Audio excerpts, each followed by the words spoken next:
बद्रीनाथ धाम उत्तराखंड के 4 धामों में से एक है, जहां हिंदुओं की आबादी 98% है और मुसलमानों की आबादी सिर्फ 1.2%। लेकिन इसके बावजूद हिंदुत्व वाली पार्टी बीजेपी बद्रीनाथ के उपचुनाव में कांग्रेस से हार गई और इस हार के बाद ये नई बहस शुरू हो गई है कि क्या अब हिंदू ही बीजेपी को चुनाव में हराने लगे हैं। यह बात सच है कि बीजेपी बद्रीनाथ के उपचुनाव में हार गई, लेकिन यह बात भी उतनी ही सच है कि इन उपचुनावों से पहले भी बद्रीनाथ की सीट बीजेपी के पास नहीं थी, बल्कि यह सीट कांग्रेस पार्टी के पास थी।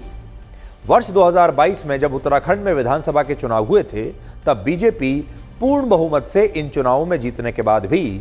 बद्रीनाथ की सीट पर कांग्रेस पार्टी से हार गई थी और यह सीट पहले से ही कांग्रेस के पास थी।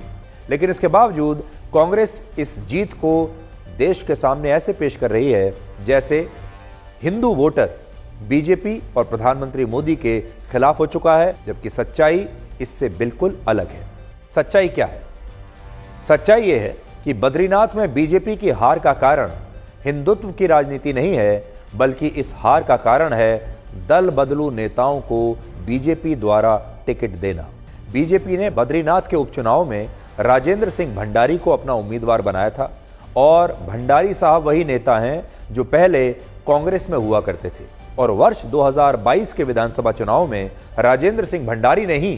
कांग्रेस पार्टी की तरफ से चुनाव लड़ा था और वो बद्रीनाथ सीट पर चुनाव जीत गए थे। लेकिन इसके बाद राजेंद्र सिंह भंडारी ने बद्रीनाथ सीट से इस्तीफा दे दिया और वो कांग्रेस छोड़कर बीजेपी में शामिल हो गए। और इसके बाद जब बद्रीनाथ सीट पर उपचुनाव हुए तो बीजेपी ने अपने स्थानीय नेताओं को पीछे छोड़कर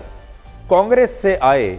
इंपोर्टेड नेता राजेंद्र सिंह भंडारी को अपना उम्मीदवार बना दिया और यह बात ना तो बीजेपी के वोटर्स को पसंद आई और ना ही पार्टी के कार्यकर्ताओं को अच्छी लगी और उन्होंने